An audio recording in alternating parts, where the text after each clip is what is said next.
ሰላም አልኩኮ። የኤፍራታ ስልክ እየሰራ አይደለም። ምን ሆናለች? ላገኛት አልቻልኩ። አላውቅም። የለችም ማለት የት ሄዳ ነው? እሱን አንተ ብትነግረኝ አይሻልም መድብል? እኔ ምንድነው የምነግርሽ?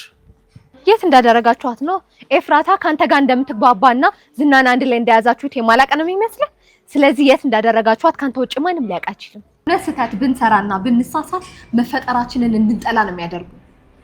በእኔ አትተማመኝ? እሱማ ተማመናለሁ፣ ግን ያው አለ አይደል? ይሄን ነገር ባጭሩ እንጨርሰው። ማለት ምሳሌ ጋር ወሰጅኝና የሁሉም ነገር መጨረሻ ልከውነው። በዚህ ነገር እርግጠኛ ከሆንክ በቃ እኔ ካሌብን ላናግር። ይቻላል።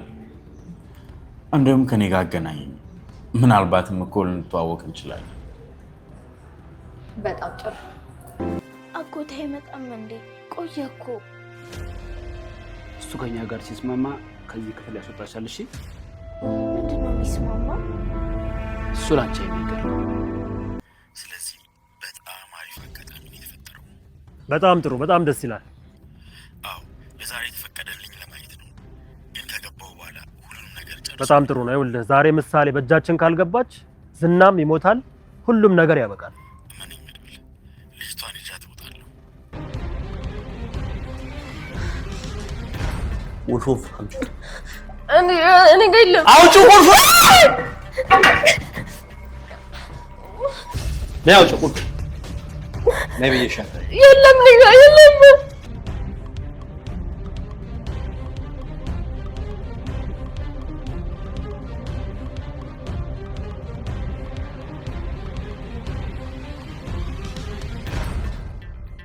ሰላም የቻናሌ ቤተሰቦች በያላችሁበት የዓለም ዳርቻ ሰላማችሁ ብዙ ተርፍ ፈልግ። እንደምን አላችሁ? እንደምን ቆያችሁልኝ? እነሆ ዛሬ በክፍል 95 ተመልሼ ከች ብዬላችኋለሁ። ታዲያ አብራችሁ ስትቆዩ ለዚህ ቻናል አዲስ ከሆናችሁ ቻናሉን ሰብስክራይብ፣ ላይክ፣ ሼር ማድረጋችሁ በፍጹም እንዳይረሳ ለማለት እወዳለሁ። በቀጥታ ወደ ቪዲዮ አልፋለሁ።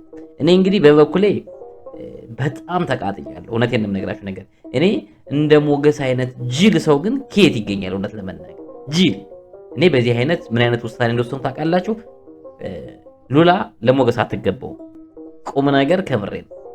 ለእንደዚህ አይነት ወንድ ሉላ አትገባም ብዬ አምናለሁ።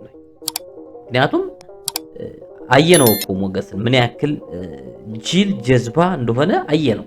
በዚህ ኮንዲሽን እኮ ሉላን አሳልፎ ለዝና እንደሚሰጣት እኮ እርግጠኞች ነን እኮ። አሁን ሰው እንዴት በስንት መከራ ለፍቶ ደክሞ እጁ ውስጥ ያስገባውን ሰው ሽንቴ መጣይ ብሎ ሲያታልለው እንዴት ይፈታው? ምን አገባው? እንደው ዳጣ እንኳ ከሱ ተሽላ አይመለከትህም፣ ከፈለገ እንደፈለገ ያድርገው፣ ሱሪው ላይ ይሽነው እያለችው። እስቡት እንግዲህ እግሩን ፈቶ ሊለቀው ስንት መድብል የደከመበትን ምሳሌን ለማስለቀቅ መደራደሪያ የሆነኛን ያለውን ሰው እግሩን ፈቶ ለቀቀው። እኔ እንደው ምን አለ ሞገስ ጠገብ ሁኜ ቢሆን ኑሮ ወይ መድብልን ቢያደርገኝ ሞገስን እግጅና እግሩን አስሬ እንዴት እንደምገርፈው እኔ ነኝ የማውቀው። እንዴት አንጀቴ ቅጥል እንዳለ ልነግራችሁ አልችልም። በእውነት ለመናገር አንጀቴ ቅጥል እንዳለ እንዴ! ሰው ራሱ እንዶ መርዳት ባይችል ማገዝ ባይችል ሰው ለፍቶ እጁ ውስጥ ያስገባውን ጠላት እግር ፈቶ ይሰዳል። እርዱ ሞገስ አታስፈልግም። እውነት ሞገስ ምንም አትጠቅምም። በቃ እንደው አርፈ ተቀመጥ። በቃ እንደው እኔ ምናልባት ካንተ ሉላ ተሸላኮ ቢያንስ ዝና ላይ እርምጃ ወስዳ እኮ ወጣለች ከዛ ቤት። ምን አይነት ልፍስፍስ ወንድ ነህ እንደው ሞገስ! ምን አይነት ልፍስፍስ ወንድ በፈጣሪስ! እንዴ ደግሞ እኮ የሞገስን ደካማ ጎን ወይም ልፍስፍስ መሆኑን ያወቀችው ዳጣ አትፍተው ይጨርሰናል፣ ይሄ ሰው ምን አይነት ሰው እንደሆነ እያወቅህ መድብልን እንጥረው ይጨርሰናል እያለችው እኮ ነበር እኮ። እንግዲህ የሞገስን ደካማና ልፍስፍስነት ዳጣ እንኳን ጠንቅቃ ታውቀዋለች። ይገርማችሁ ተው እያለችው ነበር። ልፍስፍስ ነው በጣም ሞገስ አትራባ። ምን እንደው አንተን ማላይበት የት ልሂድ? ሞገስን ማላይበት የት ልሂድ? ጎበዝ እኔ በጣም ጨጓራዬ እየተላጠ ነው በሱ ምክንያት። እንዲሁ ደግነቱ መድብል በጣም እሳት የላሰ ጀግና ነው። ታስታውሱ ከሆነ ከዚህ ቀደም ማህሌትን ቂጧን ላይ በጩቤ መቷት የነበረው ሰውዬ ዛሬ ድጋሜ ሌላ እገታ እንዲሰራላት ማህሌት ፈልጋ አግኝተዋለች። አጋጣሚ ሆኖ ግን ይሄ ሰው የማን ጓደኛ ሆኖ ተገኘ? የዝና ጓደኛ ነው። ስለዚህ ማህሌት እገታ ልታሰራ የወሰደችው ሰው የዝና ዋና የልብ ጓደኛ ሆኖ ተገኘ ማለት ነው። አሁን ወይዘሮ ማህሌት እንግዲህ በደንብ እንዳግዝሽ ከፈለሽ እኔም ገንዘቡ ያስፈልገኛል፣ ስለዚህ ልጅቱ ያለችበትን ቦታ ማየት ፈልጋለሁ ስላላት ያው እሷም እንግዲህ በእኔ መኩራት አለብሽ ብሎ ስለሞላት በሱ ልትኮራ በጓደኞቿ ዘንድ ልትመሰገን ልጁን ወስዳ ምሳሌ ያለችበትን ቦታ አሳይታለች ማለት ነው እንግዲህ ማህሌት። ነገር ግን ከመድብል ጋር ቀድመው ሂሳብ ስለሰሩ ያው እንዳያችሁት ምሳሌን ከዛ ቤት አውጥቶ ወደ መድብል እዞ እየሄደ ነበረ። እንግዲህ ድንገት የነ ዝና ሰዎች በር ላይ የደረሱበት ማለት ነው። አሁን በዚህ ድራማ ውስጥ እንግዲህ አክሽኖችም ሊጀመሩ ይመስለኛል ታስበው፣ ያው መፋለሞች ምናምን ሳይኖሩ አይቀርም። ምናልባት ደስ ይላል ብዬ አስባለሁ። የሆነ ትኩረት ሊስብ ይችላል እንደዚህ አይነት ነገሮች ሲኖሩት። እንደው ዝም ብሎ የተልፈሰፈሰ ነገር ከሚሆን እንደዚህ አይነት ነገሮች አክሽኖች ቢኖሩት ሞር ጥሩ ነው ብዬ አስባለሁኝ። እኔ በበኩሌ የኔ ስሜት ነው። ከዛ ውጭ ኤፍራታን እንዳያችሁት እንግዲህ ያሳገተቻት ማን ነች? ኤፍራታን ያሳገተቻት ማህሌት ናት። ማህሌት ኤፍራታንን ይዘው እንዲያግቷትና እንዲያስፈራሯት ወይም እዛ በኋላ እነ መድብልን ተመልሳ ሄዳ ደግሞ እንግዲህ ስልኬ ጠፍቶብኝ ነው ከናንተ የጠፋው ብለሽ መድብል ያለበትን ቦታ ወይም ዝና የታገተበትን ቦታ እንዲነግሩሽ አድርጊ፣ እሱን ማድረግ ካልቻልሽ ግን ህይወትሽ ያልፋል እያለቻት ያለችው ከጠላዋ እንግዲህ ከነዝና ሰዎች ጋር ሆና የገንዛ እህቷን የምታሳግጥ አውሬ ሰው ማነች? ማህሌት ነች ማለት ነው። እንደዚህ አይነት ክፉ ሴት በህይወቴ እኔ አይቻላቅ በህይወቴ። ሌላው መድብል ጥሩ እየሰራ ነው። ነገር ግን ያው ነገሮች ሲደራረቡበት ራሱንን አንዳንዴ በስካር ለመርሳት ስክር ብሎም የሄደበት ሁኔታ ነው ያለው እንዳያችሁት። ግን ሰክሮም አቋሙን አልረሳም። ጀግናነሽ ቅድስት፣ ጀግናነሽ፣ በርቺ፣ ጠንክሪ፣ ይሄ ልብሽ አይቀየርብሽ፣ ንጹህ ልባለሽ እያላት ነው።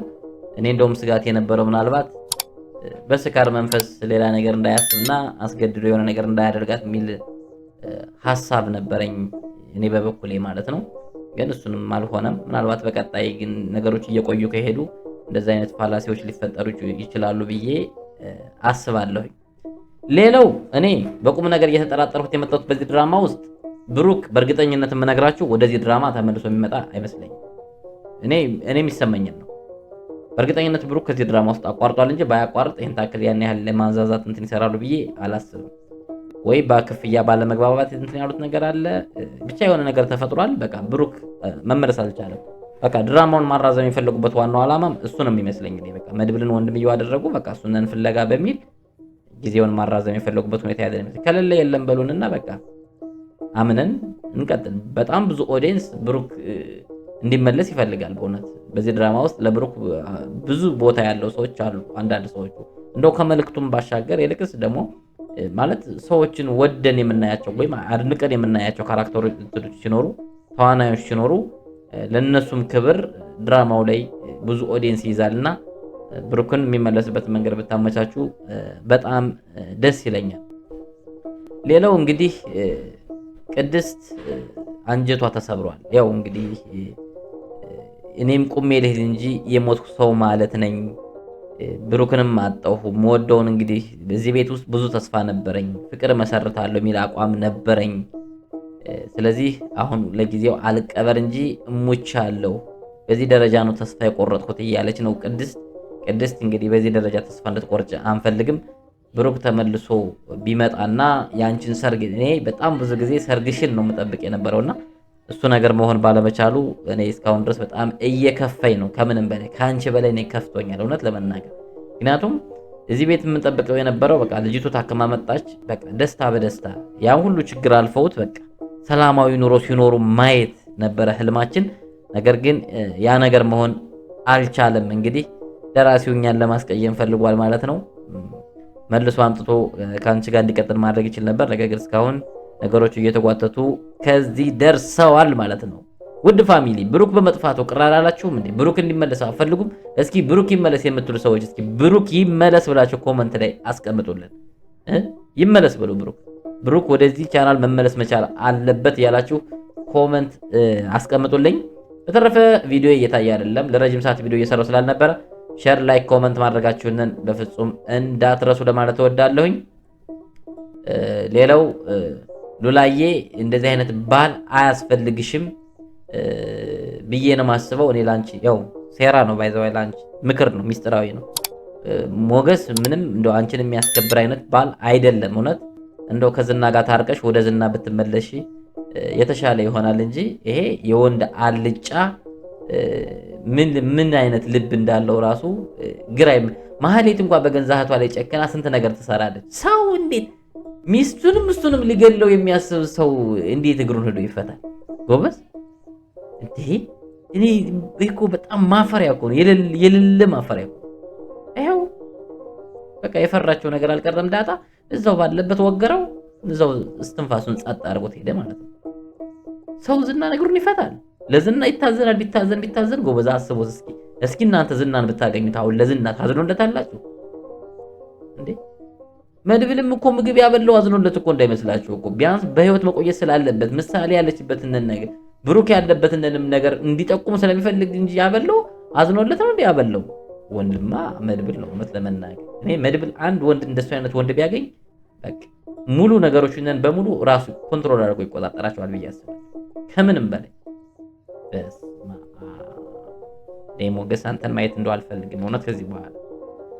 ለማንኛውም ለዛሬ ያዝኩላችሁ ቪዲዮ ከንዴት ጋርም ቢሆን ይህን ይመስል ነበረ። ቀጣይ በሌላ ቪዲዮ እስከምንገናኝ ድረስ በያላችሁበት የዓለም ዳርቻ ሰላማችሁ እንዲበዛ ተመኘሁ። ሀሳብ አስተያየታችሁን ኮሜንት መስጫው ስር አስቀምጡልኝ። በያላችሁበት ያላሰባችሁት ሰላም ይግባላችሁ፣ ወደ የቤታችሁ ረጅም ጤና ይስጣችሁ። መልካም ምኞቴ ነው። ሰላም ሁኑ።